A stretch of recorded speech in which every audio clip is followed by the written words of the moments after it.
Welcome to the first of this 3-night study on the book of the prophet Zephaniah.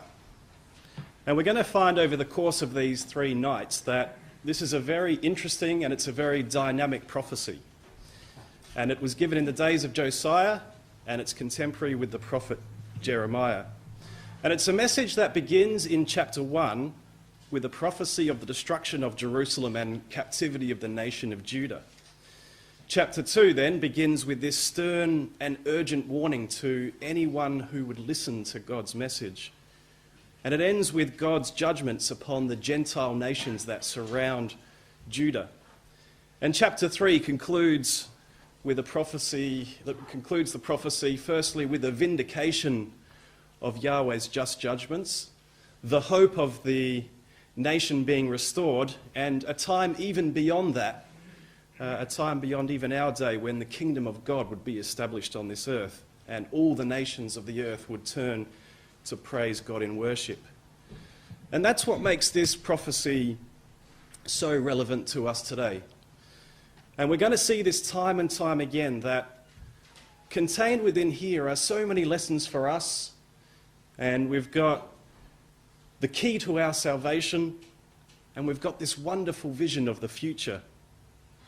And so it's a powerful prophecy, and it's only 3 chapters long, but even still it's jam-packed full of all relevant prophecy. Many of the prophecies which we'll see have already come to pass and others which are still to come. And that's why we've used the overall theme of the great day of Yahweh is near. Because it is near, brethren and sisters. And just like the day of Yahweh was coming in the days of Zephaniah, so too is there a day of Yahweh coming in the future for us. And so chapter 1 is full of warnings about this great day of Yahweh. And as we're going to see, these warnings were largely ignored by the people. Does this sound familiar to our day today? It sounds exactly like what we're experiencing in our day. The Bible is full of warnings about this future day of Yahweh for us, and yet the world at large is generally ignorant of them. Well, the Yahweh's day of judgment is coming to the world, and the Apostle Peter tells us that it starts at the household of God, which is why today's study is on the household of God, on the people of Judah. And that's what we're going to see in this prophecy. It's the need for the people of God to be careful and not to become complacent, exactly like the people were in the day of Zephaniah. So what do we know about Zephaniah? I think there's 3 things that we know about him that we can gather from this record. We know his name, we know his genealogy, and we know the time period in which he prophesied. So let's just have a look at each of these in a little bit of detail. Firstly, starting with his name. Actually, Zephaniah doesn't even start with a Z in the Hebrew. It starts with a TS. So it would be Zephaniah. And Zephaniah's name means Yahweh hath hidden, which is completely appropriate when we start to get into the detail of this prophecy. You see, this theme of being hidden runs throughout the whole of the prophecy of Zephaniah. And so we might ask ourselves the question, well, what has God hidden? And we're going to see that there's actually 3 aspects of this theme of Yahweh has hidden and of being hidden in this book. And when we combine them all together, we end up seeing the spiritual state of the nation in the days of Zephaniah. Well, the first of these 3 aspects of this idea of being hidden is about God himself. And it's clear from Zephaniah and other of the contemporary prophets that Yahweh had hidden his face from the people. In fact, it was Moses that prophesied about this. Let's go back to Deuteronomy chapter 32 very quickly, because all the way back here we have Moses prophesying on this very topic. Deuteronomy chapter 32, it's a prophetic song of Moses. And he's singing in this song of the faithfulness of God, and he's singing of the faithlessness of the nation. He's singing about their chastisement and the need for this infliction by God, and is singing about the compassion that God has on this lowly state of the nation of Israel. And we read in verse 15, "But Jeshurun," that is Israel, "but Israel waxed fat and kicked. Thou art waxen fat, thou art become thick, thou art covered with fatness. Then he forsook God which made him, and lightly esteemed the rock of his salvation." So this verse is speaking about Israel. Moses knew exactly what would become of the people. He knew that they would wax fat and that they would forsake God. And what's the end result? Well, he goes on in verse 20 to say, this is God speaking now, "I will hide my face from them. I will see what their end shall be, for they are a very froward generation, children in whom is no faith." And the word hide there is the Hebrew word sathar. I will hide my face from them. And we're going to see that same word in Zephaniah. And so all the way back here in Deuteronomy 32, Moses is giving this prophetic song about a day in the future when Yahweh would hide his face from the people. And so many years later, we come to a time when this prophecy is being seen in the nation. Just have a look at what some of the other prophets are saying about the people and about this time period. These are roughly contemporary. So Isaiah perhaps prophesied 60 to 100 years earlier than Zephaniah. And he said, concerning God, God says, "In a little wrath I hid my face from thee for a moment, but with everlasting kindness will I have mercy on thee, saith the Lord thy Redeemer." So Yahweh is speaking about this time when he would hide his face, or he had hidden his face from the people. And then you have Ezekiel, who came after Zephaniah, and he says in Ezekiel 39 and verse 23, again, God says, "The heathen shall know that the house of Israel went into captivity for their iniquity, because they trespassed against me. Therefore hid I my face from them, and gave them into the hand of their enemies. So fell they all by the sword." Well, the second aspect of this theme of being hidden relates also to the attitude of the people. You see, the people were generally doing whatever they pleased, and they thought that all of their wickedness would just be hidden from Yahweh, that he wouldn't see it, or that he didn't really care and he wasn't really watching them anyway. And you get that sense from these records here. So from Jeremiah 16 and verse 17, and God says, "For mine eyes are upon their ways. They are not hid from my face, neither is their iniquity hid from mine eyes." See, the people thought that their wickedness would be hid from God. And again, Jeremiah 23 and verse 24, "Can any hide himself in secret places that I shall not see him, saith Yahweh? Do not I fill heaven and earth, saith Yahweh?" So you start to get this understanding of the situation that existed at the time. They thought that they could hide their wickedness from God. However, God was right there, and he was saying, "You can't hide anything from me. And in fact, because of your attitude, I've hidden my face from you." And the third aspect of this theme of being hidden is found in Zephaniah 2 and verse 3, and we're going to deal with that in a little bit more detail in our next class. But just briefly, we read in Zephaniah 2 and verse 3, "Seek ye Yahweh, all ye meek of the earth, which have wrought his judgment. Seek righteousness, seek meekness. It may be ye shall be hid in the day of Yahweh's anger." And here's that Hebrew word sathar again. It may be ye shall be hid. Yes, the people thought that their wickedness was hid from God. Yes, God had actually hidden his face from the people. But equally so, we find that those that seek God, those that are meek, those that seek righteousness, those that are seeking after meekness, they're very much still in the mind of God. He would protect them and he would hide them from the judgment to come. You get this sentiment picked up by the psalmist in Psalm 27 and verse 5. "For in the time of trouble he will hide me in his pavilion." And also Psalm 17 and verse 8. "Keep me as the apple of the eye. Hide me under the shadow of thy wings." And here we have the psalmist talking about this idea of being hidden of Yahweh and being protected by him. And so the name of Zephaniah really reveals to us three messages that are contained throughout this book. Firstly, that Yahweh has hidden his face from the people, and a time of judgment would come when they would be destroyed. Another warning that the people can't hide themselves from Yahweh. He sees and knows everything. And as we'll see from this first chapter, that he would search them out with candles. But of course, there's the exhortation as well, that Yahweh remembers those that are faithful and will hide them from the coming destruction. And what's absolutely amazing and completely undeniable is how all these three factors are equally applicable today. The face of God is hid from the world. The world thinks that it can hide itself and all of its wickedness from God.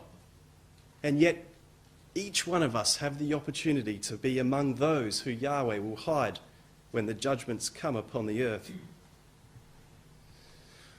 Well, we mentioned another piece of information that we know about Zephaniah relates to his genealogy. And when we come back to Zephaniah 1 and verse 1, we read, "The word of Yahweh came unto Zephaniah, the son of Cushai, the son of Gedaliah, the son of Amariah, the son of Hezekiah, in the days of Josiah, the son of Ammon, king of Judah." You know, it's very unusual for a prophet to mention so many generations in a lineage. If you were to have a look at Jeremiah, Ezekiel, Hosea, Joel, Jonah, they only mention one generation, and that's the father of the prophet. Some of the prophets, like Amos and Obadiah and Micah, Nahum, Habakkuk, Haggai, they don't even mention any genealogy at all. Zechariah is the only one that really goes any further. That goes down to 2 generations. But here we have Zephaniah going down 4 generations. So it means there must be something relevant for us to consider in that. And I think what we find when we look at the names and the meaning of those names is quite an interesting message that again relates to the time period in which this prophecy existed. So we know Zephaniah means Yahweh is hidden, and Cushai means black, and Gedaliah means Yah is great, and Amariah means Yahweh has spoken, and Hezekiah, which is a variation of Hezekiah, means Yahweh is strength. And when we put all of these names together and we go from father to son, we get this idea that Yahweh is strength, he has spoken, he is great, but blackness has come to the people because Yahweh has hidden his face from them. And doesn't that sound also exactly like our day today? Yahweh is strength. Yahweh has spoken. Yahweh is great, but there's a blackness and a darkness in the world because they've rejected Yahweh and he has hidden his face from them. It is suggested by several commentators that the name Hezekiah here could be King Hezekiah, and that perhaps there is some relationship that isn't revealed in the Bible. But whatever it is, Zephaniah is telling us that he has a generation that spans all the way back through the evil years of Manasseh and Ammon. And that's really the third thing that we know about Zephaniah. It's the time period in which he prophesied. And we saw from verse 1 that he prophesied in the time period of Josiah, and that would put him at around about 640 to 610 BC. And Scripture paints a very detailed picture of what it was like around this time. Judah was in a bad way. Judah was steeped in idolatry. They were totally insensitive to the things of the truth. And that it had been that way for nearly 60 years under the reign of King Manasseh and Ammon. And along comes little Josiah, age 8, and he steps onto the throne. And through this period, we can't emphasize enough just how terrible things had gotten under the leadership of Manasseh. It was so bad in the reign of Manasseh that it was at that point in time that Yahweh had determined to end the kingdom of Judah. He knew from that point that there was no way they could change. And Ammon was no better than his father Manasseh. And to see the context of this time period, just to look at a couple of points, come over to 2 Kings chapter 22.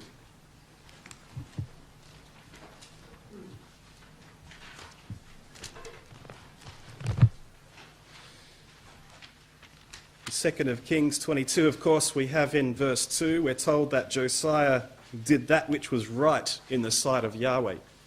And in verse 3, we come to the 18th year of King Josiah. And in verse 3, Josiah has sent Shaphan to Hilkiah, the high priest, and has sent him to go and sum up the silver which had been donated to the house of Yahweh. He wants to use this to repair the house of Yahweh. And so in verse 8, Hilkiah is talking to Shaphan. And he says, I found a book of the law in the house of Yahweh.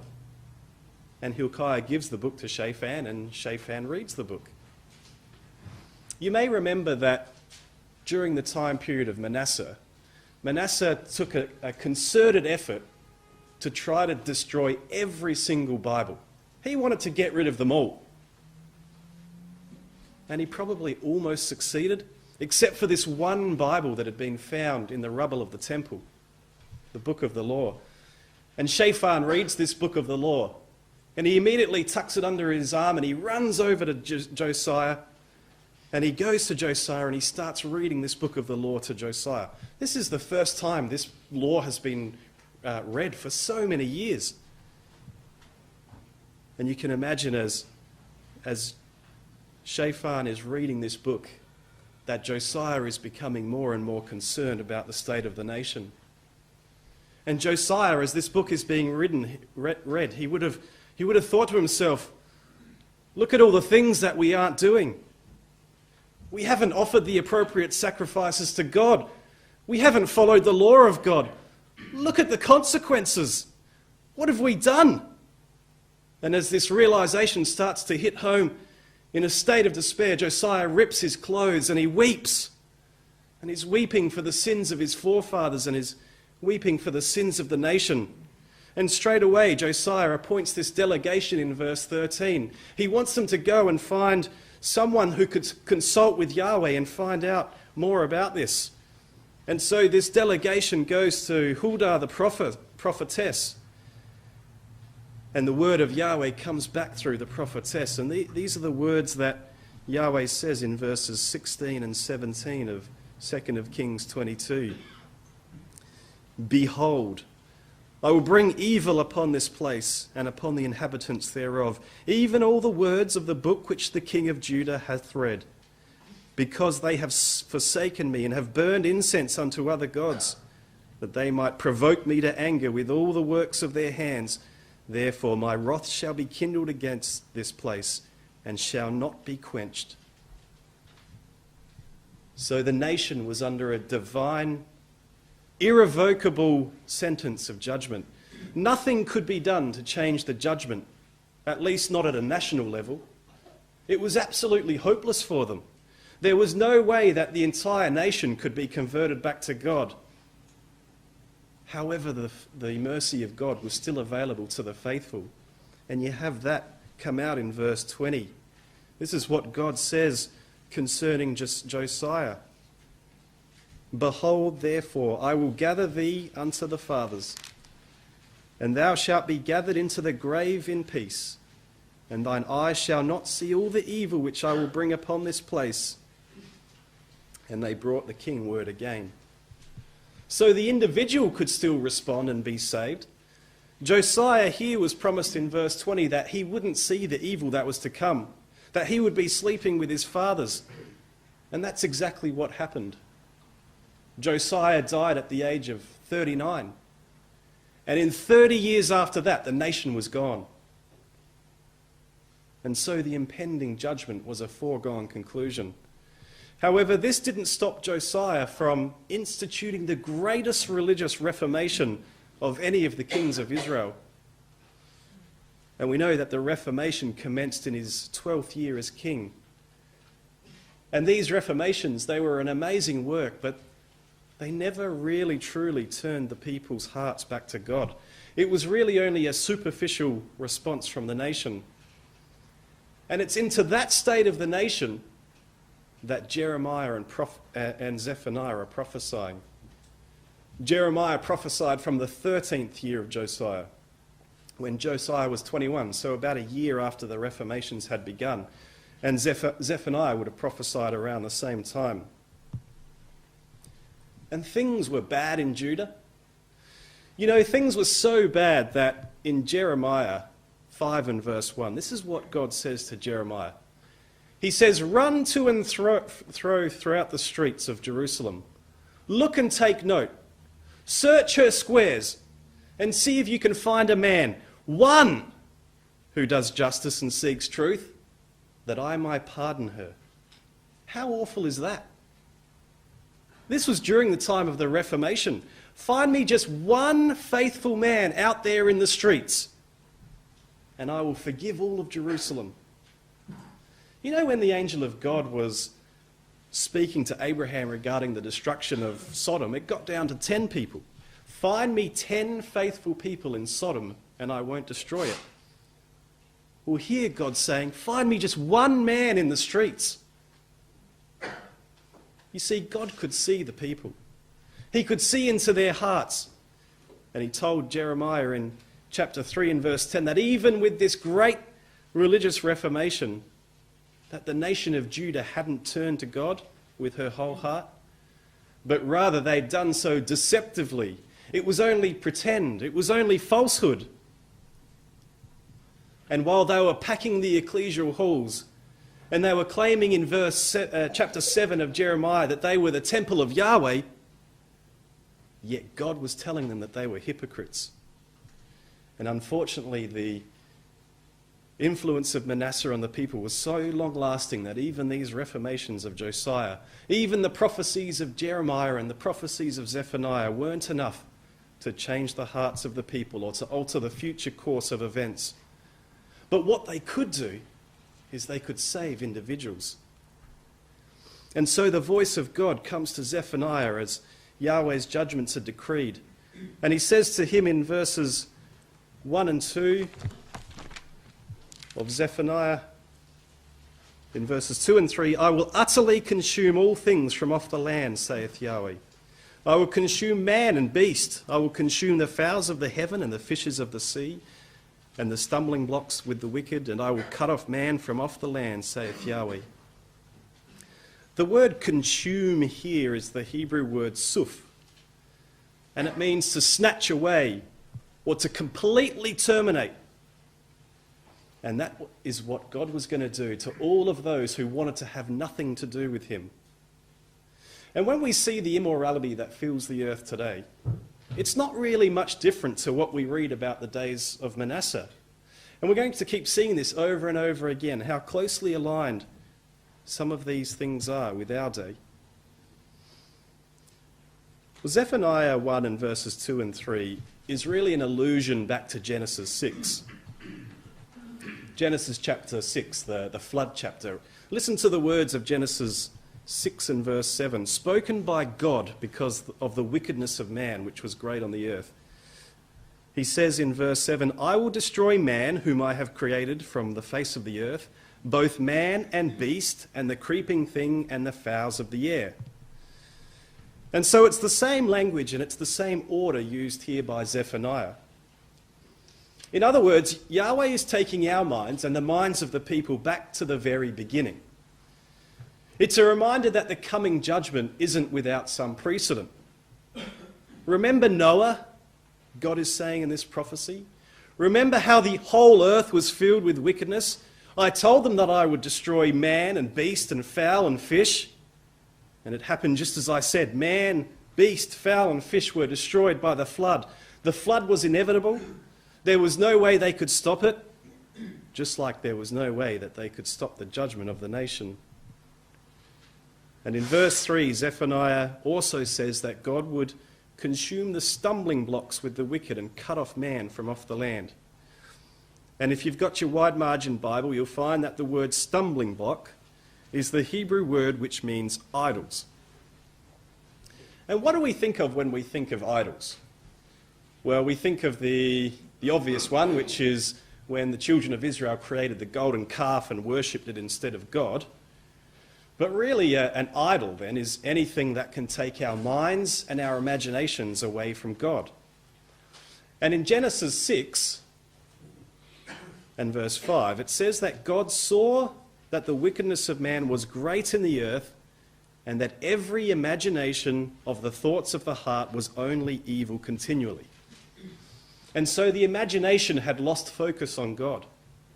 It idolized every evil thing. It had created these idols that had taken the people away from God. And for this reason, they're described as being evil continually. And you'd describe the world like that today as well, wouldn't you? The world today has put in every single possible stumbling block and idol that will take away their imaginations from God and take away that pure worship. The Apostle John warns us about this in 1 John 5 and verse 21. Little children, keep yourselves from idols. And so, having opened the prophecy by drawing our minds back to the destruction that came with the flood, Zephaniah now starts to pinpoint exactly who these judgments were against and the reason why these judgments were coming. And God turns his attention to Judah and Jerusalem. And the first issue that he's going to focus on in verse 4 are the remnant of Baal, that he would cut off the remnant of Baal. You know, Baal was an idol. It was an ancient Canaanite and Mesopotamian deity associated with agriculture. And he was believed to be the giver of life because mankind was dependent on him providing all of the necessary things that were required to sustain the farms and the flocks and the herds, and so ultimately life. So the people were praising this idol of Baal as being the giver of life. They weren't looking to Yahweh and saying Yahweh is the giver of life. They were looking at this idol. And Yahweh said that he would cut off the remnant, and that word remnant there means name. And Yahweh was going to remove the very name of Baal. It was going to become a byword, something that was in the past. Completely get rid of Baal and the name of Baal throughout the nation. Well, the next thing that is mentioned are the chemarims in verse 4. The word chemarims means the black-robed priests, and it's the same word used in 2 Kings 23 as part of the Reformation that Josiah put in place. And Josiah put down the idolatrous priests whom the kings of Judah had ordained to burn incense in the high places of the city of Judah. And so what it seems is that in the days of Manasseh, that these different priests, this different priesthood had been set up, these chemarim. And this was in addition and different to the Levitical priesthood. The word priests that's in 2 Kings 23 is this Hebrew word chemarim. And Strong says that the word means an ascetic, as if they're shrunk from self. They're self-macerating. It gives a sense of someone who does harm to themselves. And this was their form of atonement. They'd introduced this harm to themselves so that they could have a clear conscience. And the root idea of this word chemarims means to shrivel up, to be deeply affected by passion. It's like someone who is so deeply affected by passion that they don't eat and therefore they just shrivel up. And these black-robed priests would have led the people in all sorts of pagan rites. And they would have got so worked up, and they were so full of passion about these pagan rites that they just withered up. Well, verse 4 also mentions the priests, and that's a different Hebrew word. That's the Hebrew word Cohen. The word Cohen is applied to a variety of different priests, but it also includes the Levitical and Aaronic priests. These people were supposed to be the Christadelphians of the day. And it's quite likely, given they're mentioned here, that they had aligned themselves to the Chemarims. What a terrible thing to imagine. And it's really a warning to us today about aligning ourselves with false religion. This was in the house of God. These priests, these Chemarims, were leading the worship. And in verse 5, the next group that are mentioned are those that worship the host of heaven upon the housetops. So this group of people were worshipping the stars instead of Yahweh.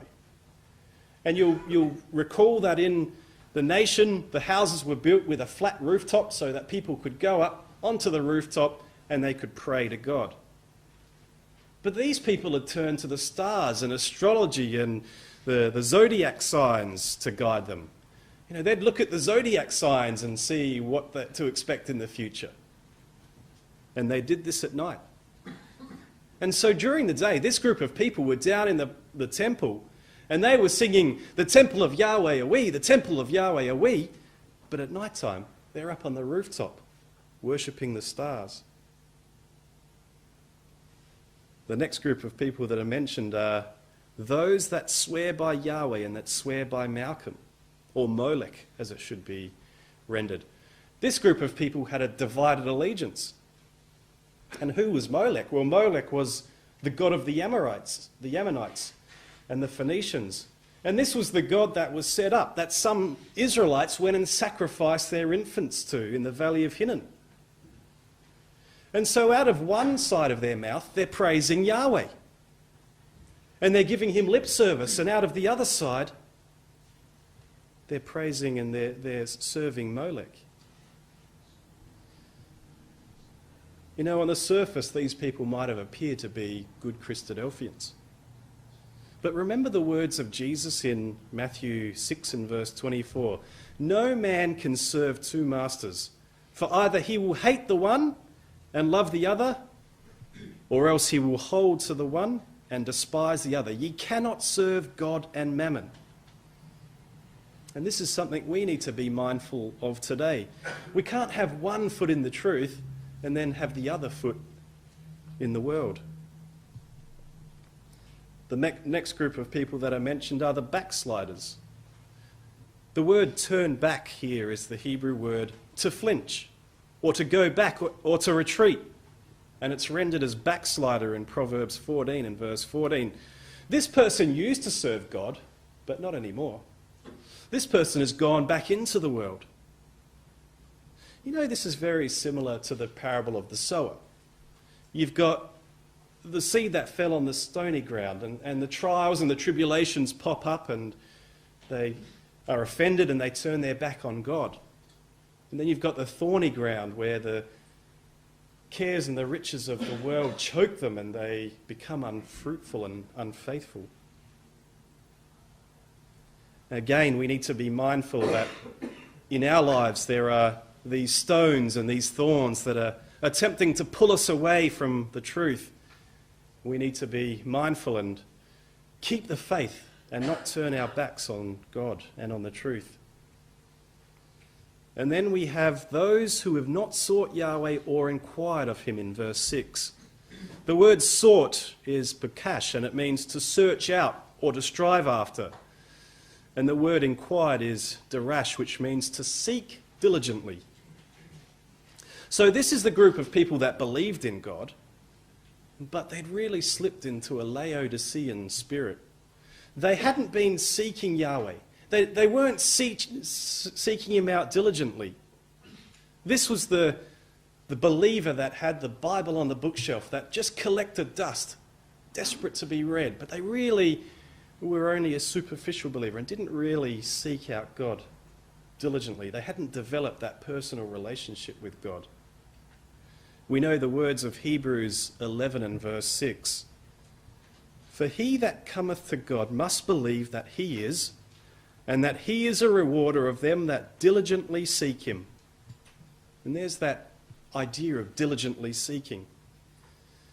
And if you're going to come to God, it's not going to happen if you simply become a Christadelphian and then become complacent and inactive. We've got to be a person who diligently seeks God. And we do this by reading the Bible, by praying to God, by praising him in song, by listening to the meetings, by studying the Word, and by having every aspect of our lives permeating with the truth. And so what we find in these few verses of Zephaniah is that God is pointing the finger to these different groups of people. He's pointing at the idolaters. He's pointing at those priests that had a false religion. He's pointing at those priests that had aligned with these false religious priests. He points at those who were worshipping the stars, those who were worshipping mammon as well, those who had turned their back on God, those who weren't diligently seeking Yahweh. He points his finger at each of these people in judgment. Well, it's been thousands of years, brethren and sisters, since this prophecy of Zephaniah. And after all that time, each one of these groups still exist. They can all be found in our day. And God is pointing the finger at each of these groups and is saying there's a time coming very soon when they're all going to be gone. And it's going to happen when his Son returns. And so most importantly for us is to heed that warning of Zephaniah, to not become complacent in our walk toward the kingdom. We need to continue to seek Yahweh diligently. In verses 7 to 13, Zephaniah gives a fairly detailed description of the impending day of Yahweh's judgment upon the nation of Judah. In verse 7, hold thy peace at the presence of Yahweh. For the day of Yahweh is at hand, for Yahweh has prepared a sacrifice. He has bid his guests. You know, we're really reaching a crescendo here at this point. Yahweh is saying, hold thy peace. Rotherham renders that in one word, hush. Hush, be quiet. It's like a parent turning to their child and saying, hush, be quiet, and listen to what I'm about to tell you. And this is what he tells them in verse 7. 2 points. Firstly, he's prepared a sacrifice. The word sacrifice is the Hebrew word zabak, and it means a slaughter. And the nation was going to be the sacrifice. God was going to put them to death as a punishment for sin. Everyone except those who he had hidden in Zephaniah 2 and verse 3. You see, the ultimate goal of Yahweh wasn't to destroy the nation, but the sacrifice was a necessity. If God hadn't intervened, imagine how things would have just continued. Isaiah 26 and verse 9 says, when thy judgments are on the earth, the inhabitants of the earth will learn righteousness. He's also bid his guests, and the word bid is the word sanctified or prepared.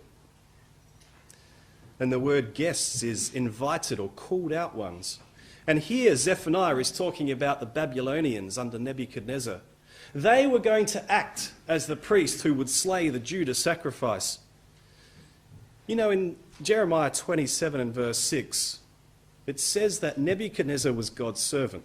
It reads, and now have I given all these lands into the hand of Nebuchadnezzar, the king of Babylon, my servant.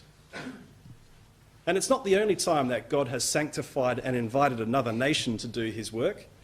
He also did the same thing with the Medes. They were going to be the sanctified ones against Babylon in Isaiah 13 and verse 3.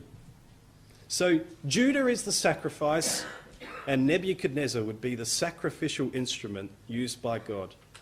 And verses 8 to 9 show that every class of person would be sacrificed. Your status or your wealth or position couldn't save you in this case. Zephaniah starts at the top and he points at the nobles and the king's sons, those that had a position of responsibility. And we know from the record that Josiah's sons didn't live up to his example, and the nation continued to decline under their leadership. It's quite significant, of course, that Josiah isn't mentioned here, which just goes to prove that the work of the Reformations weren't simply lip service, but he genuinely was trying to turn the people back to God. He also points to those in verse 8 that wore strange apparel, It's the Hebrew word nokri, and it means a foreign or a non-relative or an adulterous or an outlandish garment. You see, these people were meant to wear the fringe of blue. That was what their calling had in the days of Moses. But they wanted to be like the nation, and so that the general population, the people, had changed their garments and they wore whatever the nations around them wore. It was probably extremely rare to see anyone with that blue fringe. Romans 12 and verse 2 puts it into context in our day. The apostle tells us, "And be not fashioned according to this world, but be ye transformed by the renewing of your mind, and ye may prove what is a good and acceptable and perfect will of God." And Zephaniah also points at the masters and the servants in verse 9. Here we have mentioned the people that leap over the threshold. And it's the same people that are filling their masters' houses with violence and deceit. You see, theft and plunder was rife in those days. And so you have these servants that have been sent by their masters to leap over the threshold into someone's house and pillage the household and do it violently. And the servants are being warned here, and they're being told, you just can't put your hands up and say, well, it's not my fault. My master told me to do this. I'm just doing what my master says. God is saying both the master and the servant are equally responsible for this evil practice of leaping over the threshold and taking the household's goods by force. And so Zephaniah, again, is pointing his finger at each of the different classes of people, the nobles, the king's children, the people in general with the strange apparel, the masters and the servants. Not one class of person would be exempted from this sacrifice, except for those that would be hidden in chapter 2 and verse 3. And think about this again in our day. The coming judgment upon the earth will cover the same cross-section of people, the nobles, the royal, the general population, the rich and the poor. Every single different class of person will feel the effects of the coming judgment. And it's only that small group. It's those called out ones, the group which each one of us has an opportunity to be a part of, who will be hidden in the day of Yahweh. And what Zephaniah describes next from verse 10 is so graphic, it wouldn't surprise me if he had actually seen this in vision. And what Zephaniah sees is he sees the Babylonian army coming down from the north. And as they arrive at the fish gate, which is the northern part of the city, they would have laid siege on that city. So the fish gate was the first place to raise the alarm in the event of an attack. And as the army enters into the city and continues down into the city, they make their way to a city which is intersected by the Tharapian Valley, and it's made up of an upper and a lower city. And so here we have the second part of the city, that lower city. That part of the city is becoming panicked, and they're starting to howl in verse 10. And now the whole city is on high alert. The Babylonian army is swarming into the city. There's screams of terror. There's the sound of battle. And the panic, it's reverberating through the whole city and beyond the walls, even out to the hills. And in verse 11, the Babylonian army is making their way to the lower part of the city. The word Maktesh in verse 11 signifies depression, and it's rendered by Rotherham as the lower city. And it's probably this area of significant commercial trade. And you've got the merchants, they're all down there, and they're all trying to fill their pockets with their silver so that they can escape from the army. And the army is coming along and slaughtering them and taking the spoil for themselves. Look at what Yahweh says in verses 12 and 13. He's going to search out Jerusalem with candles. He's going to search out and punish those who are settled on their lees. The words here, it's the dregs of society. It's those people that didn't really believe that God would do anything good and evil, or evil. These people had dismissed the prophecies and thought that everything they did was simply hid from God. And so these people thought they would be safe in the dark, that their ways were concealed, and that Yahweh doesn't really even care because he's forsaken the earth. But God is making it clear in this prophecy of Zephaniah that you can't hide from God, that is going to search each of them out using a lamp that you can't hide in the dark. If you get an opportunity through the week, I really encourage you to have a read of Ezekiel 9. It's a really graphic vision of this whole thing that's going on here. And you get this vision in Ezekiel 9 of Yahweh calling out in the day of judgment. He calls out with a loud voice for someone to action his judgments. And 6 men from the north with the weapons of slaughter come down. One of these men is wearing linen and has got on his side an inkhorn. Just a little thing that you write with ink in it. And this one man's job was to go throughout all of the city,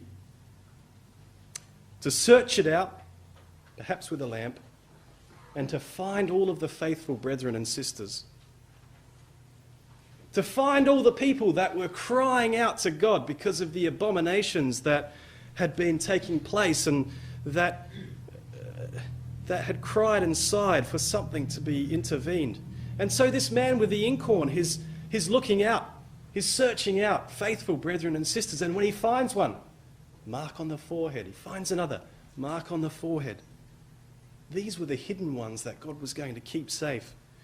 And then behind him comes the other 5 with the weapons of slaughter. They've probably got lamps as well, and they're searching out the city.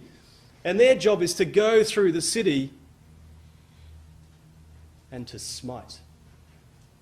Don't have any pity. Don't spare the old or the young, male or female. Start with the elders and keep going until the job is done. But God warns them in Ezekiel 9. He says, don't you dare touch anyone that is marked with the inkhorn, because I'm protecting those people. And so it's no wonder then when you have that vision of what's going on here that Zephaniah in this final section and in verse 14 has this sense of urgency. And he talks about this day of Yahweh as a day of terror and alarm. Verse 14, it's repeated 3 times. The day of Yahweh is near. It's near. It hasteth greatly. It's being emphasized by Zephaniah. He's saying over and over, it's near. It's near. It's speeding along. Just like the day of Yahweh is for us. And verses 15 and 16, you've got that whole day described. It's a day of wrath. It's Yahweh's wrath.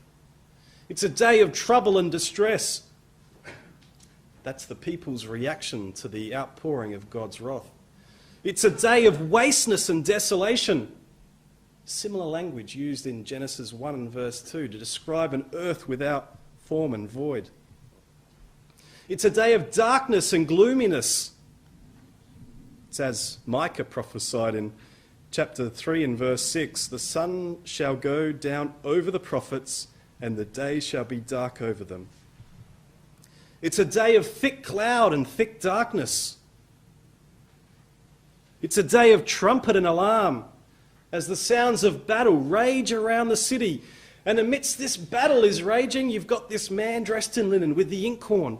He's searching out and he's marking the faithful as the army of Babylon sweeps through the city, bringing death and destruction. In verses 17 and 18, you've got the result described by Zephaniah in these closing verses. It's a people in distress. They're walking around like blind men. As the day of Yahweh is raging on around them, nothing is going to help them.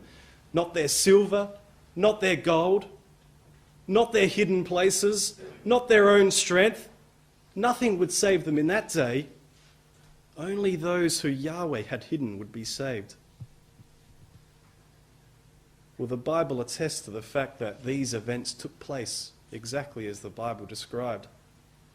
The nation was carried away captive by Nebuchadnezzar and the nation of Babylon. And we have these various chronicles that still exist today where Nebuchadnezzar describes some of these things. Jeremiah 39 describes the whole event after the fact. He describes how Nebuchadnezzar besieged the city of Jerusalem in the 9th year and the 10th month of Zedekiah, that the city was broken up 18 months later, that Zedekiah tried to escape, but he was caught. His sons were executed. The nobles were slain. The king's eyes were put out. The king's house was burned.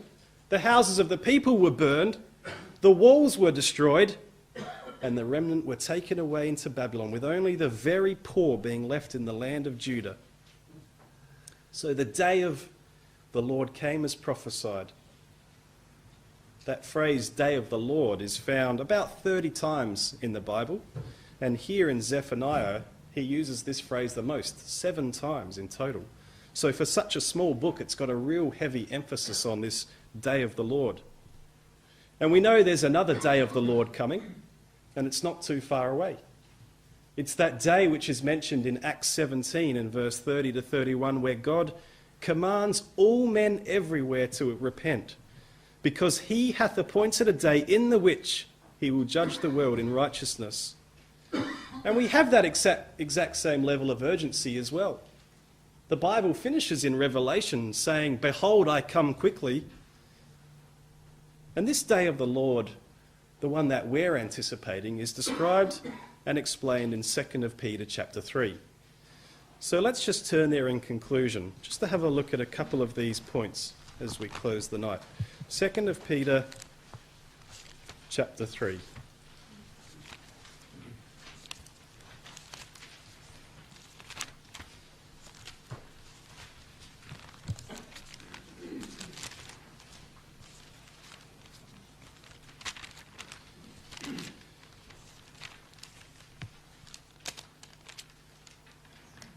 Second Peter chapter 3, and in verse 10 we're told that the day of the Lord will come as a thief in the night, in the which the heavens shall pass away with a great noise, and the elements shall melt with fervent heat, the earth also and the works that are therein shall be burned up.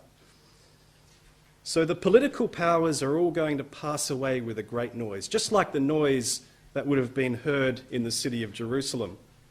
It's all going to melt away and it's going to be burned up. And Peter says, well, if the day of the Lord is coming, in verse 11 he asks us a very simple question. He says in verse 11, if these things are happening, then what manner of person ought ye to be? It's a legitimate question. If the day of the Lord is coming, what manner of person ought we to be? Well, the apostle doesn't leave us hanging because he gives us the answer. He says, firstly, in verse 12, this is the type of person we need to be, looking for and hasting unto the coming of the day of God. So we've got to be looking for it. We've got to be hasting. We've got to have our minds continually on this idea that Yahweh is going to send his Son to the earth. We need to look for it. And he repeats it again in verse 13. We need to look for a new heaven and a new earth. And look at how he concludes this question in verse 14. He says, if we're looking for this, and this is something we really want, then be diligent, that ye may be found of him in peace, without spot and blameless. Isn't that interesting that it's got the word diligent there? And we know from what we saw with Zephaniah is that one of the problems were this group of Christadelphians not being diligent. The Apostle Peter tells us we need to be diligent.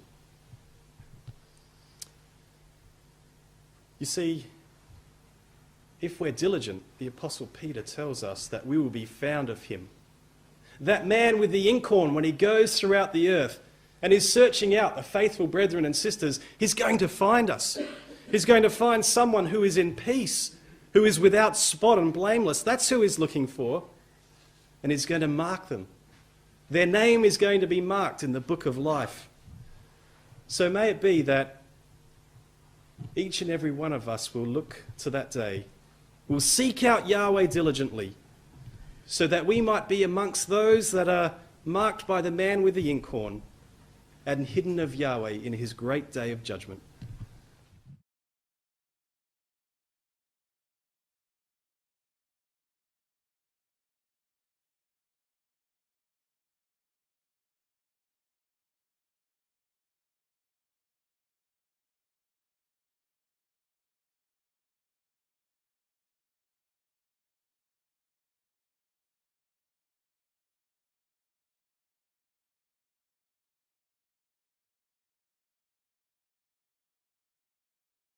BibleTruthandProphecy.com is a worldwide collaboration by Christadelphians to help promote the understanding of God's Word to those who are seeking the truth about the human condition and God's plan and purpose with this earth and with mankind upon it.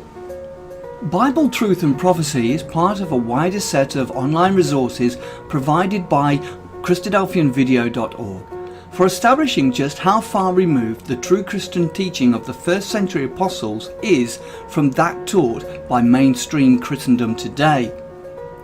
BibleTruthandProphecy.com is very much a standalone website, but benefits from our vast network of sites and resources and social media. Here are just a few of the things that BibleTruthandProphecy.com offers. We have a good number of written articles supplied to us from brothers from all over the globe.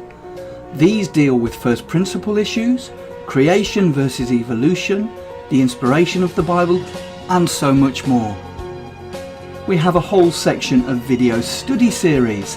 These are studies that have been posted onto our YouTube channel, but because of the difficulty of the search feature within YouTube, we have chosen to host on Bible Truth and Prophecy. So now every video you search for within the site, you can be guaranteed that it will be of a Christadelphian nature.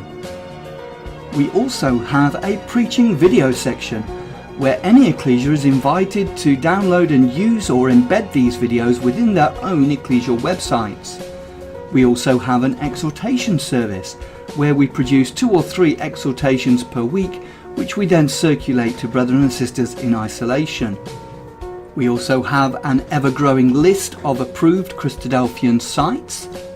We also have a page of live news feeds, so you can keep up to date with all the breaking news as it happens. We also have a section for the daily readings. Each day at around midnight we publish all 3 of the daily readings, and then later on in the day we publish thought for the days, often based on all 3 portions of the daily readings. Within each daily reading post there is also a link to enable you to have the Bible chapter read to you directly. We also feature Bible in the News videos which we have produced from the Bible in the News website. We also feature Brother Don Pierce's milestone snippets, which come out approximately 3 times a week. We also feature Andy Walton's weekly World Watch and other commentaries and analysis from other brethren on world news events. You can also subscribe to the blog and be notified of posts as they happen in real time, and also subscribe to the weekly newsletter which is provided by Christadelphianvideo.org. Every page and post on the site has the facility to be able to leave a comment or make an observation, so please take advantage of this and let us know what you think of the site.